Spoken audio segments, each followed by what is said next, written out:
അസ്സലാമു അലൈക്കും. ഞാൻ കൊടുവള്ളി കിഴക്കോട്ട് ജുമാഅത്ത് പള്ളിന്റെ മുമ്പിലാണുള്ളത്. ഇവിടെ മക്കാമിൽ നടക്കുന്ന ആട് നേർച്ചയുടെ കാഴ്ചകളിലേക്ക്. ഇത് കിഴക്കോത്ത് ജുമാഅത്ത് പള്ളി. ഇവിടെയാണ് 700 വർഷങ്ങൾക്ക് മുന്നേ ജീവിച്ചിരുന്ന ഒരു മഹാന്റെ കബറിടം. അദ്ദേഹത്തിൻ്റെ ആണ്ടു നേർച്ചയാണ് ഇന്ന് ഇവിടെ നടക്കുന്നത്.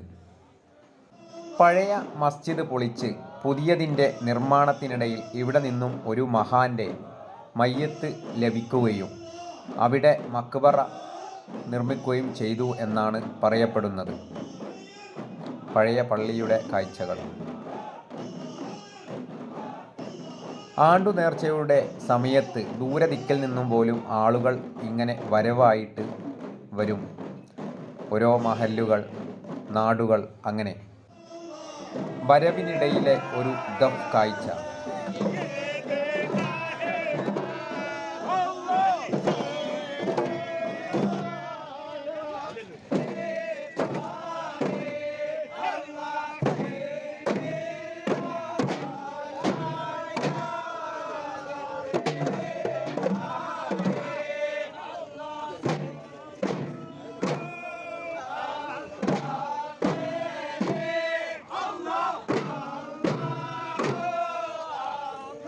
നൂറ്റാണ്ടുകൾക്ക് മുന്നേ തന്നെ ഇവിടെ ആണ്ടുനേർച്ച ഉണ്ടായിരുന്നു എന്നാണ് ഇവിടെയുള്ള പഴമക്കാർ പറയുന്നത്.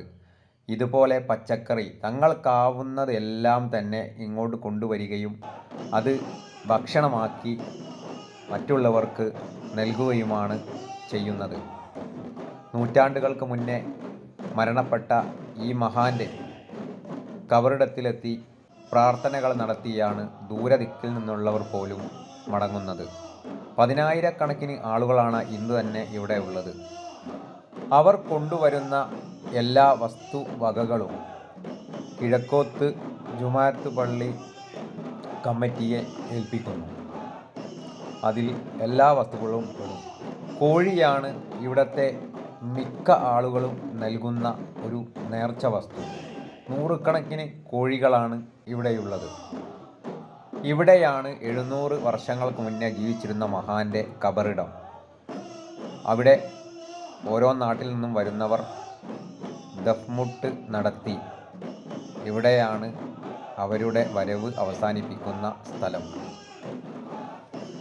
ക്യാമറയുമായി മക്ബറയുടെ ഉള്ളിലേക്ക് പോവാൻ സാധ്യമല്ലാത്തതിനാൽ ആ കാഴ്ചകൾ ഞാൻ ഒഴിവാക്കുന്നു.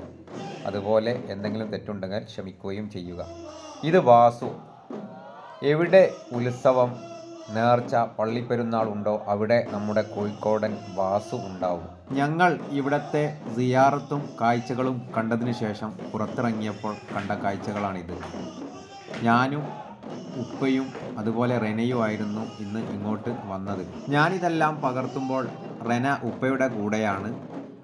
ഇപ്പോൾ എന്തെങ്കിലുമൊക്കെ അവൾ വാങ്ങിപ്പിച്ചിട്ടുണ്ടാവും. അതെ, പറഞ്ഞതുപോലെ തന്നെ ഞങ്ങൾ വാങ്ങിയിട്ട് പോവാൻ നോക്കുകയാണ്. ഈ കാഴ്ചകൾ ഇവിടെ അവസാനിക്കുന്നു. അസ്സലാമു അലൈക്കും.